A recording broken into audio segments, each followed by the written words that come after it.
రోజు రొటీన్గానే ఏం ట్రై చేస్తామని ఈరోజు కొత్తగా ఉంటుందని యూట్యూబ్ ఓపెన్ చేసి ఈ రెసిపీ చూశాను. దూదిన మొటియా అంట. నేమ్ కూడా సరిగ్గా పలుకుతున్నానో లేదో తెలియదు కానీ చూడ్డానికైతే రెసిపీ చాలా బాగుంది.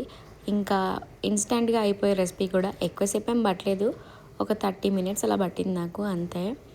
కానీ బ్రేక్ఫాస్ట్కి లేకపోతే స్నాక్కి చాలా బాగుంటుంది తినడానికి. నేను ట్రై చేసే చెప్తున్నాను ఇది. సో నాలాగా సొరకాయ నచ్చని వాళ్ళు చాలామంది ఉంటారు కదా, వాళ్ళు ఈ రెసిపీ ట్రై చేస్తే తినడానికి చాలా బాగుంటుంది.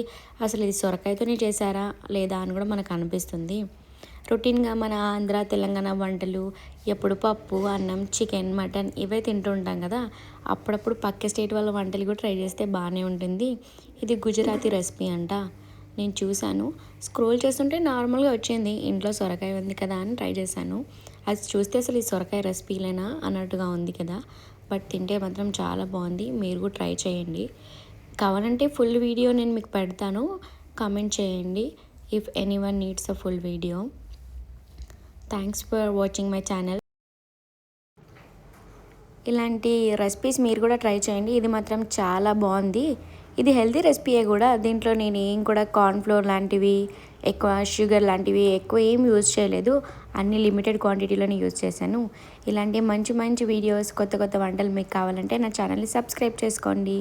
ఉంటాను. Bye. See you in the next video.